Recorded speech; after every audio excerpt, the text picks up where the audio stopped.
Assalamualaikum warahmatullahi wabarakatuh. Waalaikumsalam warahmatullahi wabarakatuh. Selamat pagi semuanya. Pagi. Pagi luar biasa. Ya ulangi, selamat pagi. Pagi luar biasa. Terima kasih. Pembelajaran hari ini akan kita mulai, yaitu tentang coding dan kecerdasan artifisial. Tapi sebelumnya, apa ada yang tidak masuk? Ada? Siapa? Oke, kenapa tidak masuk? Sabir? Ya. Nah, semoga yang tidak masuk dan sakit segera diberi kesembuhan. Baik anak-anak sudah tahu, sudah pernah mendengar istilah atau tentang coding dan kecerdasan artifisial? Belum. Nah, kalau coding mungkin belum, tapi kecerdasan artifisial itu biasanya kita kenal dengan artificial intelligence yang disingkat menjadi AI. Pernah dengar kalau AI? Nah, kira-kira AI itu apa? Tentang apa kira-kira?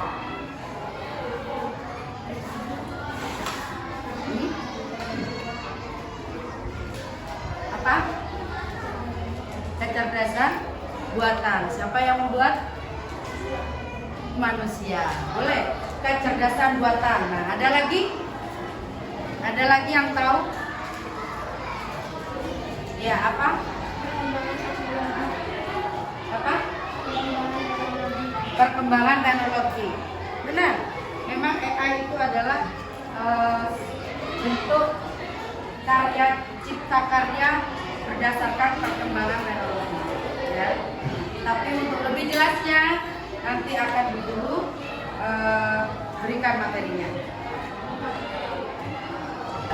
Sebelumnya akan guru jelaskan latar belakang kenapa kita harus belajar coding dan kecerdasan artifisial. Yaitu dilatar belakangi dengan kemampuan berpikir komputasional menjadi fondasi yang sangat penting untuk memahami, mengembangkan, dan memanfaatkan teknologi, khususnya di bidang pemrograman atau coding dan kecerdasan artifisial atau artificial intelligence. Berpikir komputasional melatih individu untuk memecahkan masalah secara sistematis, efisien, dan logis. Keterampilan yang sangat relevan untuk pengembangan aplikasi kecerdasan. Nah, tujuannya apa? Yang pertama adalah memahami konsep dasar berpikir komputasional. Kemudian yang kedua, meningkatkan keterampilan dalam memecahkan masalah melalui pendekatan logis dan algoritmik. Yang ketiga, menerapkan prinsip berpikir komputasional dalam proses coding. Dan yang keempat, membangun dasar pengetahuan yang kuat untuk mengembangkan dan dalam pemahaman kecerdasan artifisial. Konseptual yaitu memahami 4 pilar berpikir komputasional, yaitu yang pertama, decomposition, memecahkan masalah menjadi bagian-bagian kecil. Kemudian pattern recognition, mengenali pola. Dan yang ketiga, abstraction atau menyaring informasi penting. Dan yang keempat, algorithm design, merancang solusi langkah demi langkah. Jadi nanti anak-anak di sini diajarkan bagaimana kita berpikir seperti komputer dalam memecahkan berbagai masalah dalam kehidupan sehari-hari. Jadi bagaimana sih komputer itu bisa memecahkan masalah? Komputer itu bisa memberikan informasi apapun yang kita butuhkan, karena teknologi sekarang sudah sangat canggih. Kita butuh apa saja kita bisa tanya. Ya, di dunia teknologi melalui komputer atau melalui apa? HP atau gadget. Nah, di situ semua informasi tersedia. Sehingga nantinya dengan cara kita menggunakan prinsip berpikir komputasional, anak-anak bisa lebih mudah untuk memecahkan masalah yang dihadapi dalam kehidupan sehari-hari. Ada 4 pilar, ada 4 langkah, yaitu yang pertama decomposition, memecahkan masalah menjadi bagian yang kecil. Nah, ketika kalian menghadapi satu masalah, masalah itu kan awalnya adalah satu masalah besar. Contoh, misalkan kalian mendapat tugas pertunjukan tari. Nah, pertunjukan tari ya. Oke. Pertunjukan tari. Coba kamu tulis dulu pertunjukan tari di bukunya. Masalah 1, pertunjukan tari. Kita coba untuk membuat decomposition-nya.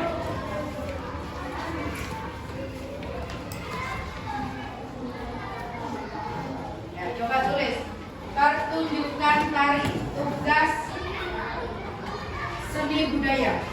Dapat tugas seni budaya, kalian harus menampilkan pertunjukan tari dengan 5 anggota kelompok. Ya, coba ditulis dulu pertunjukan tari. Itu adalah satu masalah yang besar. Ya, kita coba yang pertama kamu tulis decomposition. Nah, langkah pertama kita buat decomposition-nya dulu. Tulis decomposition, yaitu memecahkan masalah menjadi bagian yang kecil. Apa saja sih? Oh, tari itu yang dibutuhkan dalam menari itu apa saja? Ya, ada yang tahu? Misalkan kamu disuruh nari, apa yang harus masalah apa yang timbul dari masalah pertunjukan tari ini? Kita pecah-pecah jadi kecil. Apa? Menentukan apa yang ingin Tariannya. Oke. Menentukan tarian apa? Itu masalah yang pertama. Dekomposisi yang pertama, menentukan jenis tariannya. Ya. Tuh, satu masalah. Kemudian masalah lagi apa? Kira-kira? Apa? memakai baju Kostum, ya kan? Masalah yang kedua adalah tentang kostum atau pakaian. Tulis kostum atau pakaian. Masalah yang lebih kecil, kita buat pattern recognition-nya dulu, mengenali pola. Mengenali pola. Oh, berarti kalau pertunjukan tari itu pertama kali yang harus kita lakukan apa? Diurutkan tadi masalah-masalah yang sudah kamu tulis, urutkan dulu. Kan tadi masih acak, ya kan? Diurutkan. Yang masalah pertama tadi apa? Menentukan jenis tarian. Oke, tulis tahap yang kedua, pattern recognition, mengenali pola. Jadi urutannya, masalah yang pertama adalah menentukan jenis tarian. Setelah menentukan itu, kostum belakangan aja. Apa dulu? Menentukan waktu dan tempat latihan. Nah, waktunya dulu dan tempatnya dulu ditulis. Setelah nemu tariannya apa, tempat latihannya. Nah, kenapa kok kostum itu nanti? Nah, takutnya apa? Kamu gerakannya belum bisa, sudah sewa kostum, ternyata di belakang tariannya berubah. Loh, ya repot lagi cari kostum lagi. Ya, jadi dimatangkan dulu jenis tarian apa, waktu latihannya apa. Ketika sudah kompak, baru kita memikirkan tentang kostumnya. Tadi satu jenis tarian, kedua tempat latihan, waktu latihan, terus biaya konsumsi, sudah 4 ya, konsumsi. Terus kelima transportasi ke tempat latihan. Nah, setelah latihan sudah bagus, kemudian baru memikirkan tentang kostum. Nah, kostum sudah ditulis. Nah, lanjut biaya untuk sewa kostum atau membuat aksesoris. Langkah kedua, sudah menentukan polanya. Dari yang paling prioritas, masalah mana yang harus dikerjakan dulu sampai paling masalah yang paling ringan.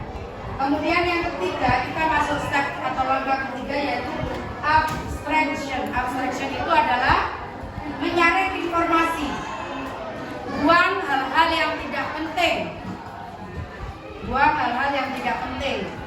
Jadi biar kita tidak terlalu banyak memikirkan masalah, buang hal-hal yang nggak penting dari yang pattern recognition-nya dulu. Tadi yang sudah ditulis. Nah, nanti pada tahap ketiga abstraction itu kita menyaring informasi yang penting. Dari beberapa tadi yang tahap kedua, itu mana yang tidak penting kita skip atau kita lupakan. Misalkan, uang saku nggak penting, kan tadi sudah ada konsumsi, ya kan? Nggak usah jajan, wis.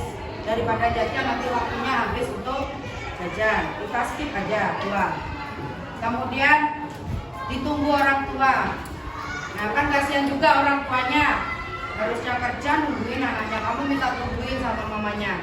Penting nggak itu? Padahal mamamu di situ juga nggak ngapa-ngapain, ya kan? Penting nggak? Nggak penting. Kita hilangkan, ya.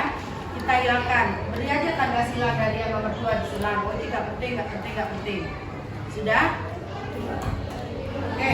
Sekarang masuk ke step yang keempat, algoritma atau merancang solusi langkah demi langkah. Solusinya apa? Permasalahan yang pertama, menentukan jenis tarian. Dapat infonya dari mana? Kita cari referensi di YouTube. Itu solusi satu. Tulis solusinya. Masalah yang pertama.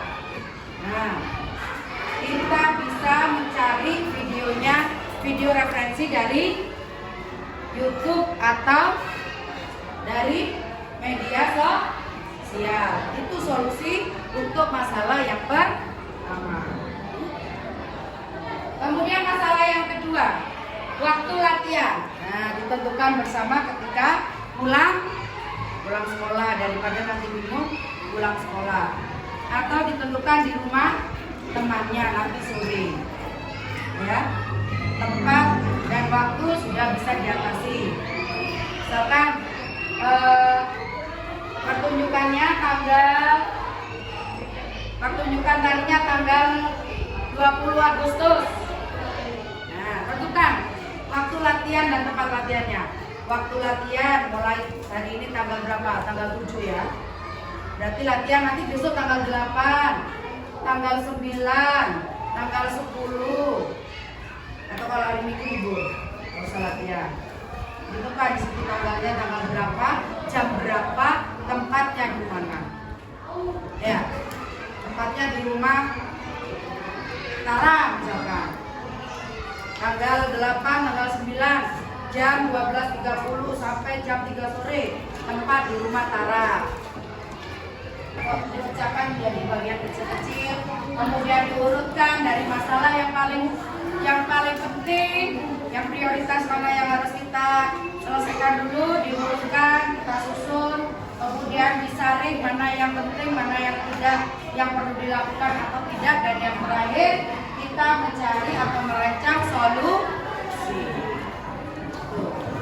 Oke, sudah Pak?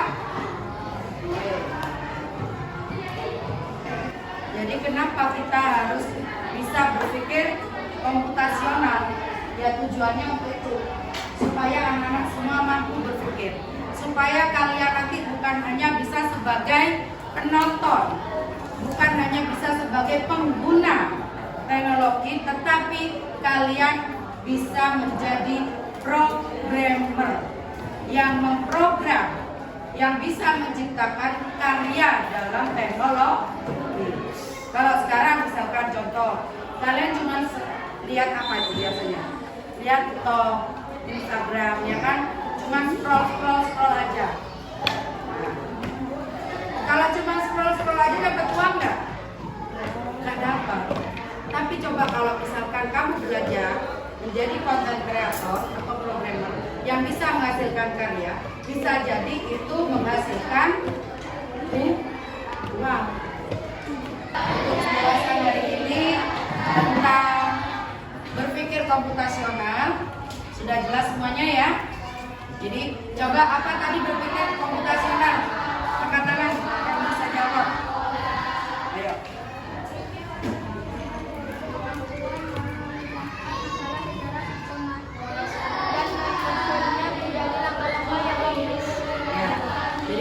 komputasional adalah cara kemampuan ya memecahkan masalah. Oke, jadi memecahkan masalah secara sistematis, secara efisien, dan menyusun langkah-langkah penyelesaian yang logis. Paham ya? Oke. Kemudian untuk minggu depan akan guru beri tugas anak-anak. Guru beri satu masalah, bentuk satu kelompok 5 orang, ya, 5 orang. Bu Guru beri satu masalah, kemudian kamu pecahkan melalui 4 tahap tadi. Apa saja 4 tahap tadi? Decomposition, kemudian recognition, abstraction, dan yang terakhir algoritma design. Oke, melalui 4 langkah itu, Bu Guru beri satu permasalahan, yaitu bagaimana cara membuat kue. Terserah, kamu mau kue brownies, mau kue apa, makanan atau minuman, bebas, ya, bebas. Jadi nanti jelaskan permasalahannya apa, butuhnya apa, kemudian solusinya bagaimana. Siap? Minggu depan dikumpulkan dan dipresentasikan di depan kelas. Masing-masing kelompok maju. Udah ya? Oke. Cukup sekian untuk pembelajaran hari ini. Tetap semangat dan juga selalu rajin belajar. Bu Guru akhiri. Wassalamualaikum warahmatullahi wabarakatuh.